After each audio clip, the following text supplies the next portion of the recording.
হঠাৎ করেই কেমন পাল্টে গেল দেশের আইনশৃঙ্খলা পরিস্থিতি। গত কয়েক সপ্তাহ আগেও যেখানে প্রায় সবকিছু স্বাভাবিক ছিল, তা অনেকটাই এলোমেলো লাগছে শেষ কয়েকদিনে। মিটফোর্ডের প্রকাশ্যে এমন নৃশংস হত্যাকাণ্ড, তারপর একে একে এমন কিছু ঘটনা যা আসলেই রহস্যের জন্ম দিয়েছে।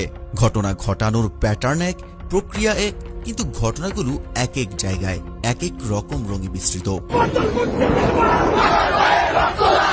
প্রশ্ন উঠছে, সিনেমার মতো করে চারপাশের ঘটনাগুলো সাজানো ঘটাচ্ছে কারা? ওয়ালটন এখন দেশের সীমানা পেরিয়ে পৌঁছে গিয়েছে 50টিরও বেশি দেশে। ওয়ালটন, ঘরে ঘরে, বিশ্বজুড়ে। পুরান ঢাকার মার্ডারের পর স্বভাবতই চারপাশে ব্যাপক ক্ষোভ দেখা যাচ্ছে, কিন্তু বিক্ষোভ মিছিল থেকে তারেক রহমানের নামে আক্রমণাত্মক স্লোগান, তার একদিন পরেই জিয়াউর রহমানের ছবিতে পা মারানোর ভিডিও ভাইরাল, এরপর ফেসবুকে মুখে রুমাল বেঁধে রামদা হাতে ভিডিও দিয়ে হুমকি, সবই কি কাকতালীয় নাকি জল ঘোলা পরিস্থিতি করে সবকিছুই নিয়ন্ত্রণের বাহিরে নিয়ে যাওয়ার এক সুপরিকল্পিত চক্রান্ত?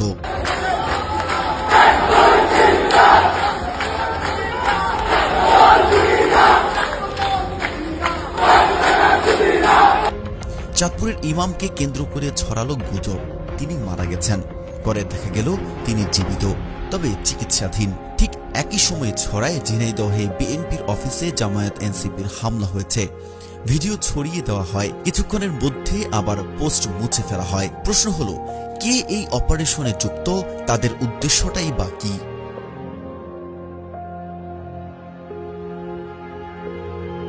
পুরান ঢাকার সোহাগ নামের একজন ব্যবসায়ী খুন হন প্রকাশ্যে শত লোকের সামনে। খুলনায় যুবদলের নেতাকে হত্যা করা হয় রহস্যজনকভাবে।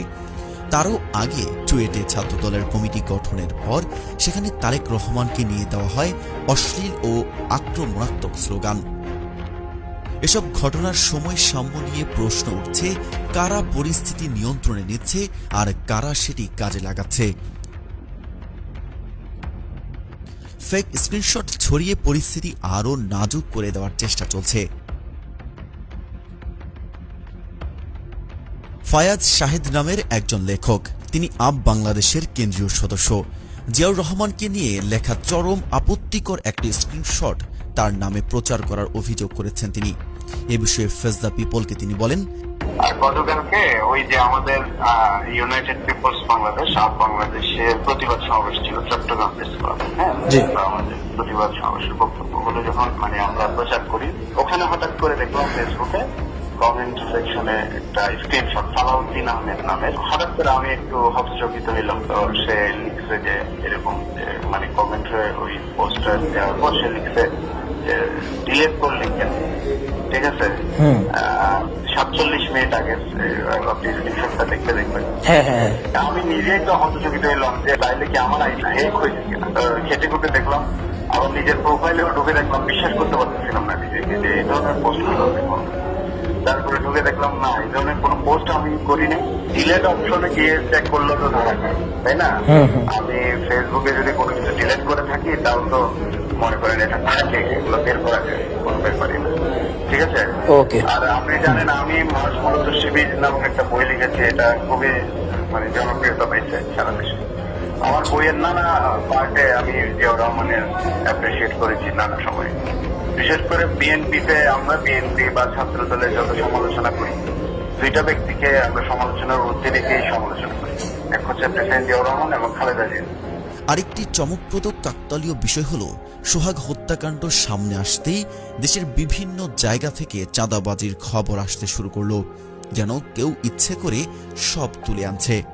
কারা চাঁদা দাবি করছে নাম নেই, স্পষ্ট পরিচয় নেই, শুধু দাবি সরকার ব্যবস্থা নিচ্ছে না। তাহলে সরকার কি ব্যর্থ, না ইচ্ছাকৃত নীরব? সবচেয়ে উদ্বেগজনক প্রশ্ন, যেখানে সোহাগ খুন হচ্ছেন সেখানে শত শত মানুষ ছিল, কিন্তু তাকে বাঁচাতে কেউ এগিয়ে আসেনি। হত্যাকারীরা যে সমাজে প্রভাবশালী ছিল তা সহজেই অনুমেয়। অভিযোগ আসছে যে 5 তারিখের পূর্বে যারা আওয়ামী লীগের হয়ে অনাচার করত, তারা অনেকেই ভোল পাল্টে বিএনপির নামে অনাচারে লিপ্ত হয়েছে। পরিস্থিতি ঘোলাটে, এবং এই ঘোলাটে জলের ভেতর মাছ ধরছে কারা? বিএনপি জামায়াত একে অপরকে সন্দেহ করছে, চোখের সামনে যাই পাচ্ছে তা দিয়েই বিরোধী পক্ষকে কাবু করতে চাচ্ছে এক একজন। জাতীয় পার্টি নীরব, বাম সংগঠনগুলো অদ্ভুতভাবে নির্লিপ্ত, অথচ আওয়ামী লীগ ধারাবাহিকভাবে সোশ্যাল মিডিয়া ও অফিসিয়াল চ্যানেলে প্রোপাগান্ডা চালাচ্ছে বিএনপি জামায়াতের দ্বন্দ্ব, সাংগঠনিক ভাঙ্গন, জঙ্গি সংশ্লিষ্টতা ইত্যাদি।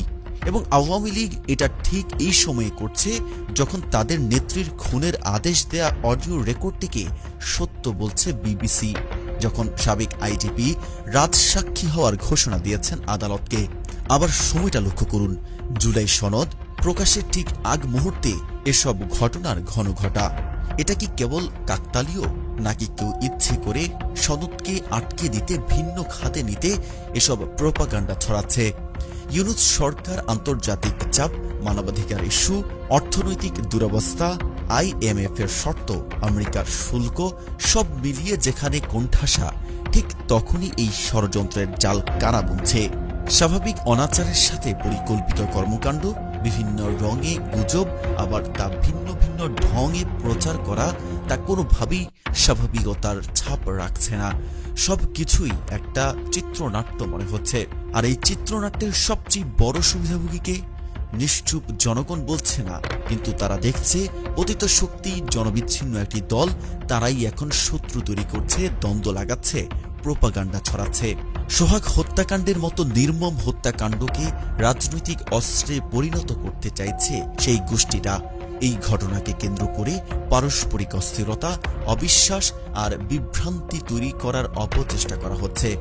আর সেটা করতে গিয়ে তারা হয়তো একটি পুরনো কৌশল কাজে লাগাতে চাচ্ছেন, তা হলো ভয়। ভয়ের রাজনীতি, রক্তের প্রোপাগান্ডা, বিভ্রান্তির বিস্ফোরণ। এই সমীকরণ যদি কেউ সবচেয়ে ভালোভাবে বোঝে, তাহলে সেটি একটি দল। নাম প্রকাশ না করলেও জনতার কাছে তা অনুমেয়। চারপাশে যা ঘটছে তা যে একেবারেই স্বাভাবিক নয়, তা এদেশের মানুষের একটা অংশ ঠিক টের পাচ্ছে। প্রশ্ন আসছে, স্বাভাবিকভাবে যাদের ফিরে আসার কোনো সুযোগই নেই, তারা কি নাটকের আশ্রয় নিয়ে পরিস্থিতি ঘোলাটে করার আপ্রাণ চেষ্টা করে যাচ্ছে? যদি সেটা করেই থাকে, তাহলে জুলাইয়ের স্টেক হোল্ডার বিএনপি জামায়াত কি সেই ফাঁদে শুধু একে অপরের প্রতি জিঘাংসার কারণে পা দিয়ে ফেলবে? ওয়ালটন এখন দেশের সীমানা পেরিয়ে পৌঁছে গিয়েছে 50টিরও বেশি দেশে। ওয়ালটন, ঘরে ঘরে বিশ্বজুড়ে।